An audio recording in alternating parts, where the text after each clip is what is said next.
each other there, Grant. So we'll get underway with Pete there, live content. Gorky, do you want to kick us off?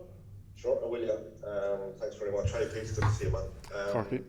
Peter, before we talk about the England match, can I ask you just about your reaction when you heard that CJ Stander shared the news with everybody that he was retiring at the ripe old age of 30 or 31 at the end of the season?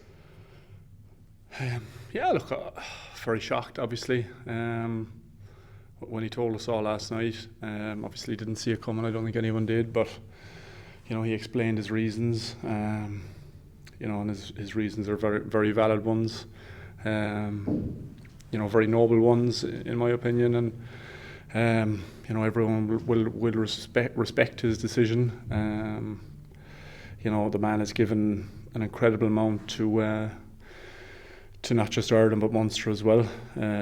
Limerick, incredible teammate, and he's got to give a bit back to his family now who have sacrificed a huge amount for him. So look, we'll hopefully make this week and the couple of months or 3 or 4 months that he's remaining left to play with us and me certainly as special as we can. And just a second question about CJ, if you don't mind. I mean, you shared a Munster changing room in Ireland, one Alliance changing room. What's made him kind of stand out as a teammate amongst the people that you hang around? Look, his selflessness, his professionalism. From the day he arrived in Munster, he did his best to buy in to our culture, and now he's creating bits of our culture. He's a person who I'd always think who do kids look up to. You want to be someone who the young fellas look up to, and I suppose it's a nice compliment to give someone that there's kids around, probably not just Ireland, around the British Isles and beyond who want to be like CJ. Which is a huge compliment. He's an incredible family man, which obviously he's spoken about and how important that is to him. So an incredible friend and obviously an incredible teammate, but more importantly an incredible friend, and I can't say much more. Thanks, Peter. Hi, Peter, and I think he had that famous kiss and make up in some dressing room playing for Munster that time, but as a competitor, how did you make as well the recipe better? Look, you see the way he turns up every week. It's no it's no secret that he's never had a long-term injury or any sort of an injury at all, and that's down to how he looks after himself, his professionalism, his recovery. He brings an incredible edge, not just when it comes to the weekend, but in training as well. He's an immaculate trainer, incredibly coachable, which is something also that I would rate him as one of the best. His ability to listen and learn and to learn new skills, like the player he arrived at and the player he is now. He's come such a long way, and he's lapped up the great coaches that myself and himself have spent a huge amount of time with.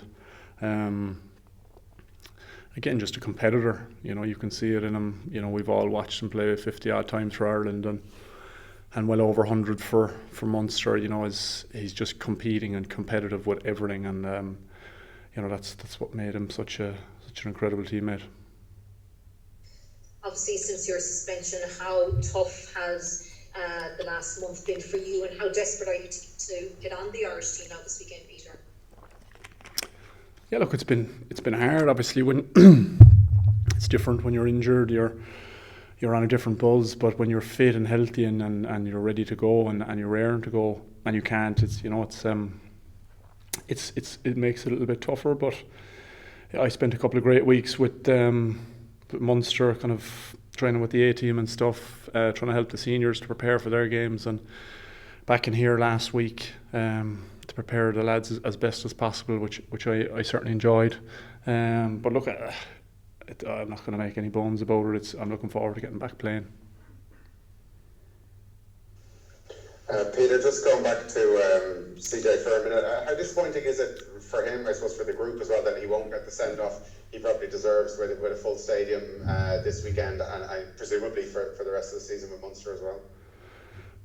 Yeah, look, it's really unfortunate. I know not just his teammates will like to, play well for him and give him a good send off, and that'll be, the most important to him. I've no doubt his family and his immediate teammates, but I'm sure there's lots of people around the country who would love to, show their respect to what he's done for Irish rugby and Munster rugby, and that's unfortunate. But I think he knows certainly the most important people are the ones who'll be around over the next few weeks, and we'll certainly do our very best to, as I said, send him off and hopefully win him ways from lots of different angles. And do you think he deserves a swan song with the Lions? Oh, look, he's playing incredible rugby. Obviously, I'm not a selector. I'm not going to sit here and select him for the Lions, but he's playing incredibly rugby, and he'll put his best foot forward as he always does. He shows up every week and plays with his heart in his sleeve. Plays hard, plays fair, and he'd put his hand right up in the air for that selection, certainly. Right, thanks. Hey, how's it going? Well, that's Just one for me on CJ. Like the standout ones are kind of him in front of the figure 8 in Soldier Field and wearing that number 24 jersey at Glasgow game as well. But it's the stuff that he did in a week in and a week out basis. Like he's really added to that legacy of the Munster number 8 jersey, hasn't he? Yeah, absolutely. He's been. I think I've said it. He's been incredible for us. Not just from Munster and Ireland. He's really has been. You obviously see his carrying stats and how hard he works there. But to be there, you have to be incredibly fit and robust to do what he does. And he's probably taken that to a new level when it comes to number 8s that have been around. He's been brilliant for the young fellas around as well. Young guys around squads, teaching and coaching. Not even teaching and coaching, but having someone to watch to do what he does is enough in itself. And he goes about his job in a quiet manner when he's on the pitch. He puts his head down and he's a guy you follow. You know what I mean? He might not always be. Well, he makes plenty of noise at times, but he puts his head down and he works hard. And for the guys around him, his work rate is infectious. And it's great to be around.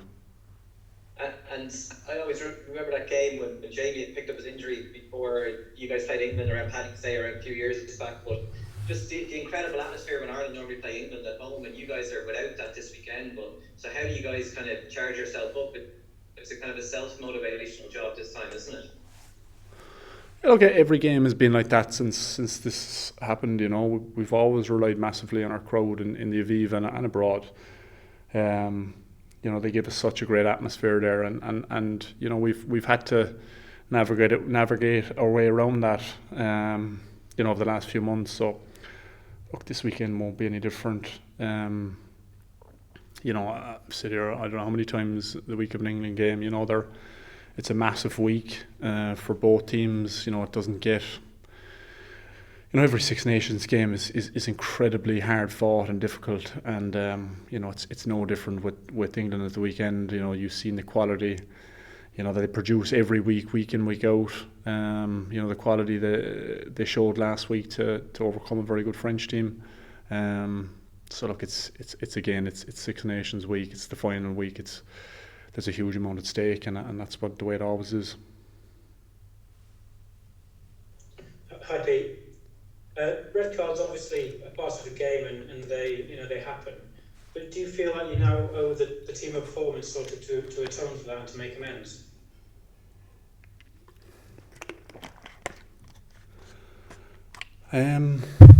Look, when it comes to breakdown and when it comes to international rugby, you've got to be incredibly urgent. You've got to be incredibly accurate. you've got to bring physicality, and these things, these incidents happen. It's a very physical game. You know, I've always played hard. I've always played fairly, in my opinion. And look, I 100% was wrong in what happened in the incident, but I think the guys know better than anyone. My teammates know that I was acting in the best intent to make the best intention, I suppose, for the team that day, and unfortunately that's what happened. I don't think they'd be looking for me to put in any different performance that I'd go out on any other week to play for Ireland. That would be unjust to the jersey. I go out every time to play as best I can. So and I think more importantly than anyone, the lads around me know that. Cheers. Best of luck. Thank you. Hey guys, you got time for one more?